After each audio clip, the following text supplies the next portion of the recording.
One pot ரெசிபீஸில் எண்ணெய் கத்திரிக்காய் குழம்பு குக்கர்லேயே எப்படி செய்கிறதுன்னு பார்க்கலாம். புளியை கொஞ்சம் எடுத்து ஊற வச்சுக்கிறேன்.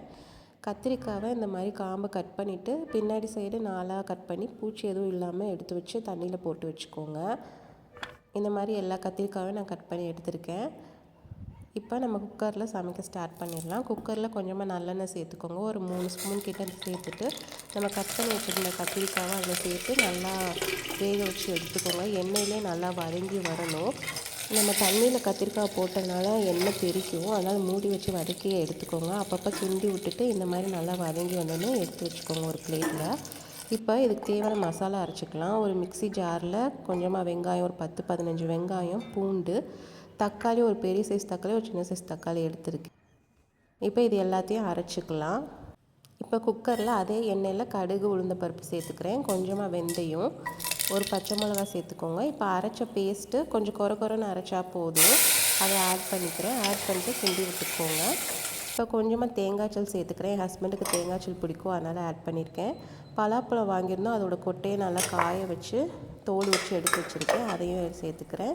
1 ஸ்பூன் மிளகாத்தூள், 2 ஸ்பூன் மல்லித்தூள் ஆட் பண்ணிக்கிறேன். கொஞ்சமாக மஞ்சத்தூள் இது சேர்த்துட்டு மிக்ஸ் பண்ணிவிட்டு உப்பு சேர்த்துக்கலாம்.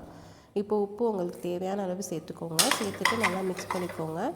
இப்போ நான் கருவேப்பிலை சேர்த்துக்கிறேன். கருவேப்பிலை சேர்த்துட்டு இப்போ நம்ம வதக்கி வச்சுருந்த கத்திரிக்காவை இதில் சேர்த்து நல்லா மிக்ஸ் பண்ணி விட்டுக்கோங்க.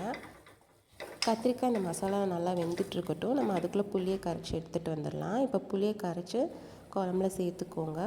புளி நல்லா கொதிச்சுட்டு இருக்கிற டயத்தில் நம்ம தேங்காய் பேஸ்ட் ஒன்று அரைக்க போகிறோம், அதை அரைச்சி எடுத்துகிட்டு வந்துடலாம்.